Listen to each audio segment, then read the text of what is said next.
যেতে পারি। সংগ্রামী বন্ধুগণ, বাংলাদেশে একটা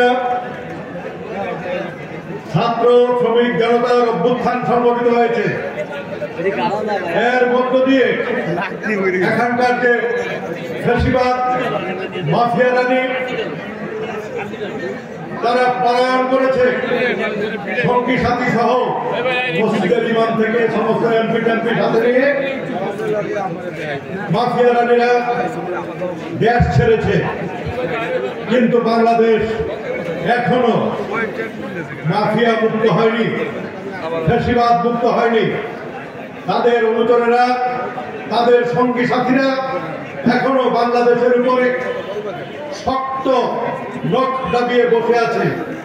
তাদের যে নখের এখন বাংলাদেশের রক্ত মাংস চিবিয়ে খাওয়ার মতো অবস্থা। এই অবস্থা থেকে বাংলাদেশের স্বাধীনতা সার্বভৌমত্ব রক্ষা করতে হলে বাংলাদেশের জনগণের একটা সর্বাত্মক ঐক্য দরকার,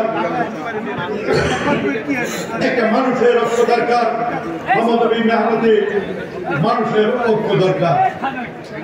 সেই ঐক্যের জন্যই আপনাদের মনে আছে আমরা 2023 সালে কমরেড সুমন বিশ্বাসের নেতৃত্বে একটা কনভেনশনের আয়োজন করেছিলাম, বাংলাদেশের শ্রমিক কনভেনশন।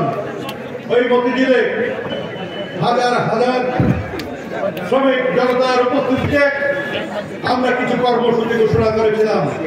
সেই কর্মসূচি বাস্তবায়নের এখন সময় এসেছে।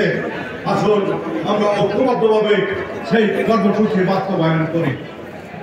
আমার দুই পাশে যে ব্যানারগুলি আছে, ফেস্টুনগুলি আছে, আপনাদের আজকের এই কর্মী সভা সফল হোক, সার্থক হোক।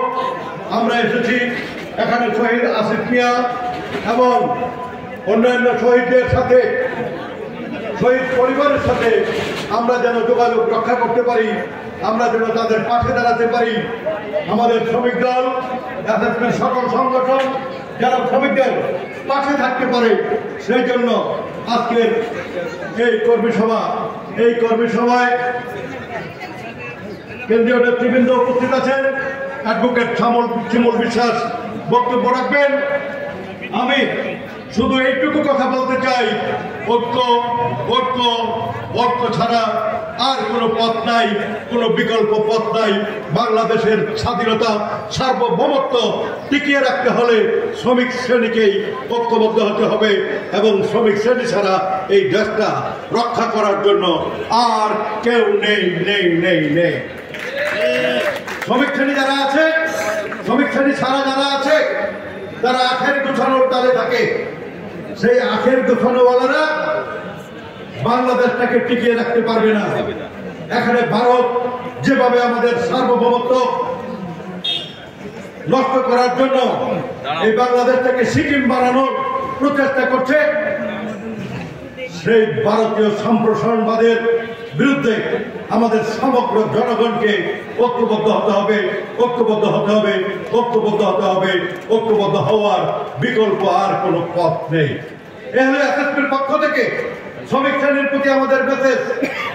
এই বাংলাদেশটাকে রক্ষা করার জন্য আসুন, আমি আবার বলছি, ঐক্যবদ্ধ হই, ঐক্যবদ্ধ হই এবং ঐক্যবদ্ধ সংগ্রামের মধ্য দিয়ে আমরা এই দেশটাকে টিকিয়ে রাখি এবং সামনের দিকে এগিয়ে নিয়ে যাই। সবাইকে ধন্যবাদ। দুনিয়ার মতো